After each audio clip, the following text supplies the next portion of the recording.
All right, welcome back. We're taking a coffee break here Cheers. on Daybreak. Enjoy these next couple of stories with us. Universal Music Group is in the process of buying the music catalog of the legendary band Queen. A source familiar with the acquisition says the sale from Disney Music Group could come with a price tag surpassing $1 billion. Wow. $1 billion for That's Queen's a lot. catalog. Yeah, that would be the highest amount ever fetched by a music catalog. The deal is expected to close within the next month. Other artists to have sold their catalogs include Justin Bieber, David Bowie, Bob Dylan, among several others. If you're paying over $1 billion for someone's music catalog, I don't even know. How do you make your money off of that? Like, I mean, how long would that take?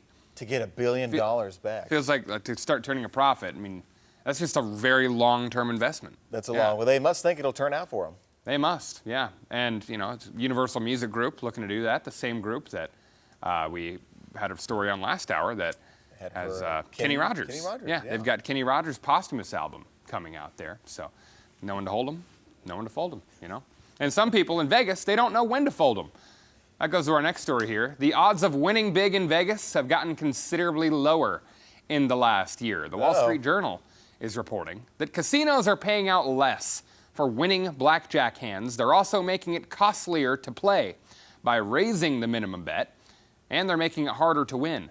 Las Vegas Strip casinos took in nearly $8.5 billion in gambling revenue last year. Again, people don't know when to fold them. Never count your money when you're sitting at the table. Never count your money at the table, though. Yep. Blackjack players lost nearly $1 billion to casinos last year. That's the second highest loss on record. So $8.5 billion casinos took in. $1 billion of that was from blackjack players alone. So about an eighth of that That's a lot. at the blackjack table. That's why I say sports betting only when I go to Vegas. Yeah. Are you a big gambler anyway?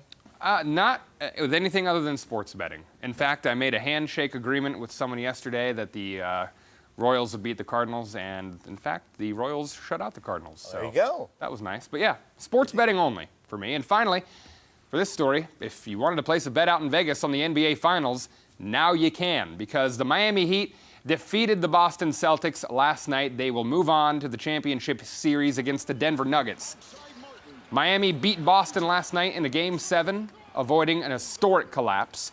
The Heat won 3 straight, then the Celtics won 3 straight, and the Heat finished it off last night. If Boston would have won last night, though, they would have become the first team to ever come back down 3-0 in a playoff series, but the Heat slammed the door.